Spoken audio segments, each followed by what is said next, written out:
a esta hora ya tenemos a nuestro primer invitado de la mañana de hoy aquí en Real Caimanera. Se trata de Sergio Quirante, periodista deportivo de Gol Televisión en España, y vamos a hablar sobre la reanudación y el nuevo formato de la UEFA Champions League, justamente el tema que tocábamos en el bloque anterior. Sergio, buenos días, bienvenido a Real Caimanera, gracias por tu tiempo. Te saludamos María Cristina Santoro, César Kensen y quien te habla, Antonia Bellás. ¿Cómo estás? ¿Qué tal? Buenos días a todos. Buenas tardes aquí ya en España.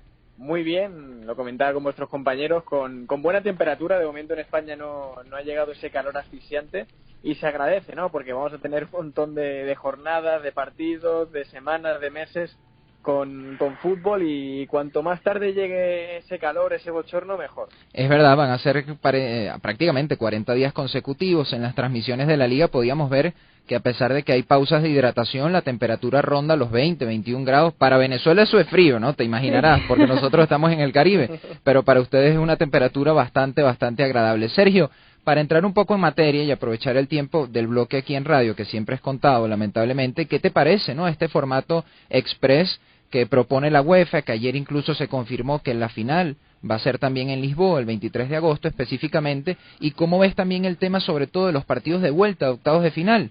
Porque pareciera que lo justo es que los equipos respeten su sede, pero eso todavía no está del todo claro.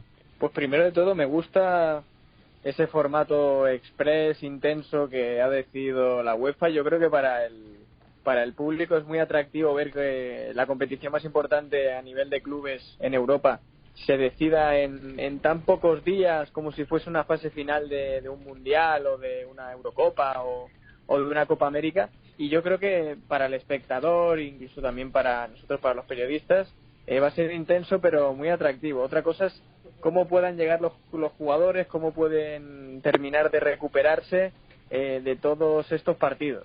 Respecto a los partidos de vuelta que tienen pues equipos españoles como el Barça o como el Madrid, como tú bien dices, está aún en el aire si se va a jugar en el caso del Real Madrid en el Etihad Stadium en Manchester, o si por el contrario finalmente deciden pasar ese partido a Lisboa. Le preguntaban ayer en la conferencia a Zinedine Zidane, y bueno, la respuesta es siempre diplomática del francés, sí, diciendo que ellos se van a adaptar, que van a jugar donde les digan, pero bueno, a ojos de cualquiera, si finalmente el partido de vuelta se acaba jugando en Lisboa, en Portugal, y no en Manchester, pues el Real Madrid puede sacar cierta ventaja, ¿no?, de que el Manchester City no juegue la vuelta de un partido de octavos en su feudo. Claro. Sergio, ¿qué tal? Te habla María Santoro. Tocas el tema de la recuperación, ¿no?, por lo seguido de los partidos. ¿Y qué tanto crees tú que puede afectar también la llegada a ese, como se le puede decir, mini torneo en agosto, tomando en cuenta la cantidad de fechas que se están jugando seguidas en los torneos locales, y además que en agosto el clima así en Europa es sofocante, de verdad? Sí, tal cual, no te equivocas. Los partidos los han puesto a las 9 de la noche, van a jugarse todos en ese horario, pero claro, no deja de ser aún de día más o menos y de tener altas temperaturas.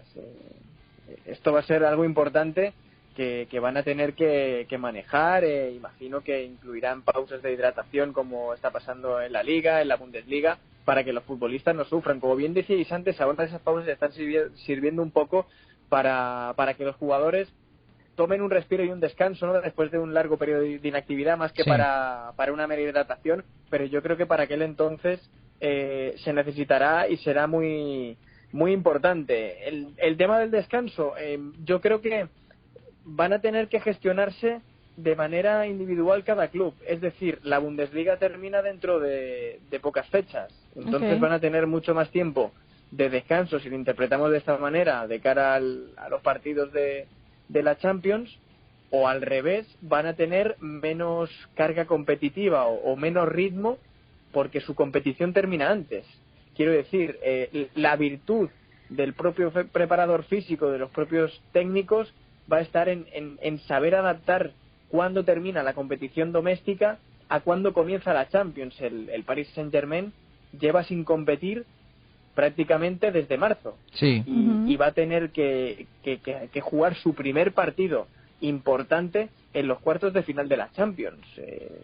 Pues van a tener que verse en una situación nueva y saber trabajarla, porque no es lo mismo venir de jugar tu competición doméstica, Barça y Real Madrid.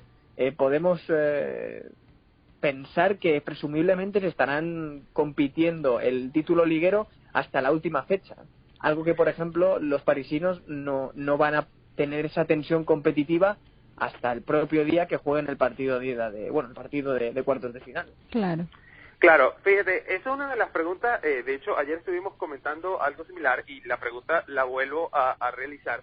¿Qué tanto crees que afecte a los equipos? No solo, evidentemente a algunos equipos les va a afectar más que a otros este corto tiempo para poderse preparar para el condicionamiento físico o la inactividad que tuvieron. Pero ¿qué tanto puede afectar, por ejemplo, el no estar en casa realmente jugando? Porque si bien algunos equipos pueden estar más cerca de sus pues ciudades habituales, la ausencia total de público le ha dejado un vacío, digamos, no solo a la competición en cuanto a audio que uno escuchaba, sino también a los equipos que tiene la ventaja en casa. Aquí la pierdes completamente, sin contar que, bueno, últimamente, por ejemplo, ayer la Copa Italia, básicamente lo que utilizó fue una estática para poner en el público, una estática de colores. Era una locura la cantidad de colores que ponían y ya, pues sin ningún tipo de sentido, para evitar las sillas vacías. ¿Tú crees que afecte a los equipos precisamente esto, o a cuál equipo crees que le vaya a afectar perder la ventaja en casa? Yo creo que sí. Como os comentaba antes, si finalmente los partidos que se tienen que jugar con la vuelta de octavos de final, ya sea el Olympique de Lyon-Juventus, el Barça-Nápoles, el Manchester City-Real Madrid o el Bayern de Múnich que tiene que jugar contra el Chelsea, yo creo que si finalmente estos partidos, en vez de jugarse en los propios estadios de los equipos donde se deberían de jugar, más allá de que no haya público, yo creo que estamos todos de acuerdo que ver el color de nuestra grada, aunque no haya gente, la infraestructura, la propia rutina del día, que es algo muy importante en los futbolistas, se repite básicamente cada vez que tienen un partido, el hábito de ir a tu ciudad deportiva, de comer a una hora puntual, el trayecto de X minutos de la ciudad deportiva o del hotel de concentración al estadio. Todo esto son situaciones y hábitos que tienen los futbolistas y que están acostumbrados a tener, y es algo que también puede servir como para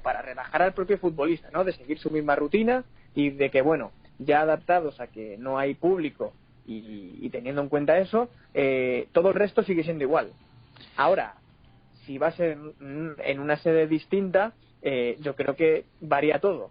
O sea, cambia absolutamente todo. Es un escenario y una situación nueva para todos ellos, porque se van a ver involucrados en un torneo que se va a celebrar en dos estadios, en una misma sede, en una misma ciudad, pero en un formato, como os decía antes, muy parecido a lo que es una Copa del Mundo. Sí. Pero claro, ellos están acostumbrados a jugar una Copa del Mundo con sus compañeros de selección, no con sus compañeros de club. Entonces yo creo que quien consiga normalizar todas esas rutinas y todas esas situaciones que se van a dar, yo creo que va a salir reforzado. Al final es un tema de adaptación. El que primero y mejor se adapte a todo el nuevo escenario va a ser el favorito, sin tener en cuenta obviamente lo que hemos comentado de componentes físicos, de inactividad y todo este tipo de circunstancias. Sí, yo creo que has respondido, Sergio, en parte la pregunta que te iba a hacer, porque me parece que con el formato y con las circunstancias particulares que estamos viendo en el fútbol europeo, que cambia el envión anímico que traían los equipos. Por ejemplo, ya el Atlético de Madrid no tiene tan reciente haber eliminado al Liverpool, por ejemplo, en octavos de final. El PSG va a tener muchos meses